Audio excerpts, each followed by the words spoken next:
Daenerys Targaryen, Mother of Dragons, Queen of Ashes. Prologue.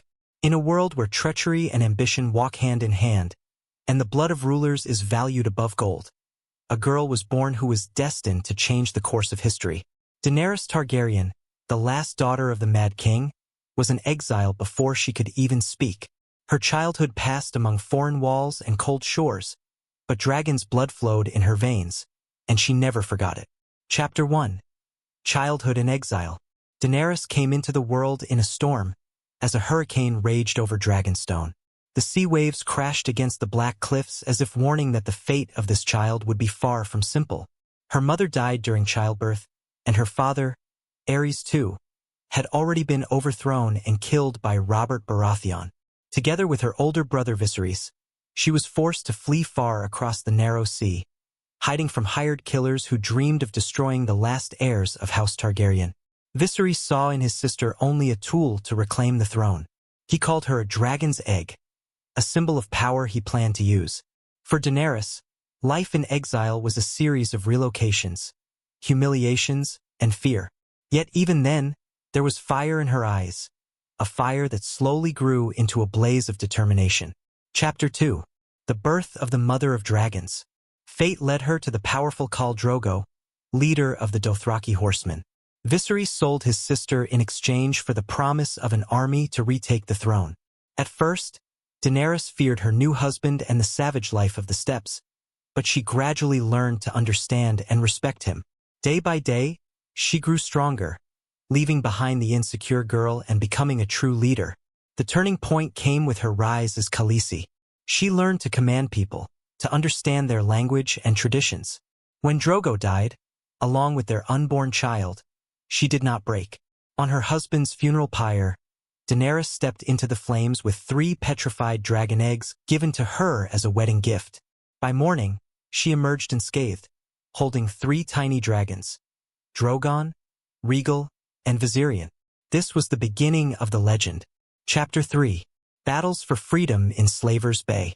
With 3 dragons and a small army, Daenerys began her campaign against the slave cities, Astapor, Yunkai, and Meereen. In Astapor, she confronted the cruelty of slavery. The masters offered her the Unsullied army in exchange for one of her dragons. She agreed, but during the exchange, she ordered Drogon to burn the master alive and commanded the Unsullied to kill their former owners. The city fell in a single day. In Yunkai, she used cunning and diplomacy to win over the mercenaries and forced the city to free its slaves without a large-scale battle. But the bloodiest events awaited her in Meereen, where she personally raised the banner of rebellion and crucified those who had once crucified slaves along the road. Here she first attempted to rule, but faced intrigue, betrayal, and resistance from the old elite. Chapter 4. Dragons, Her Children and Her Weapon. Daenerys had 3 dragons, but Drogon held a special place in her heart, the largest, strongest, and most dangerous. He became the symbol of her power and will. Rhaegal and Viserion were also formidable, though less unruly. Over time, they grew to enormous size, and each flight over a city inspired both fear and awe. Yet dragons were not only a blessing, but also a curse. They began attacking livestock, and once Drogon even burned a child. This forced Daenerys to chain the 2 younger dragons in Meereen's dungeons, leaving only Drogon free. Chapter 5. The Return to Westeros. Daenerys had long dreamed of returning home.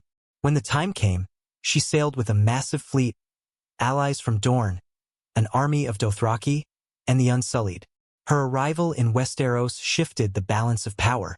She gained the support of Tyrion Lannister and Jon Snow, who warned her of the threat of the White Walkers. At first, she planned to focus on the throne, but the battle for humanity's survival forced her to act differently. Chapter 6. The Battle of Winterfell. This was one of the darkest and most terrifying battles of her life. Alongside Jon Snow, she led her forces against the army of the dead. In the skies raged a fierce fight between Drogon, Rhaegal, and the undead Viserion, whom the Night King had resurrected. Viserion had already died earlier, slain by the Night King's spear beyond the wall. His death was a painful blow for Daenerys, but seeing him among the enemy was even harder. After victory over the dead, she turned once more to her main goal, the Iron Throne. Chapter 7. The Battle for King's Landing and the Fall of the Queen. In the decisive battle against Cersei Lannister, Daenerys lost another dragon, Regal, killed by giant scorpions mounted on Euron Greyjoy's ships.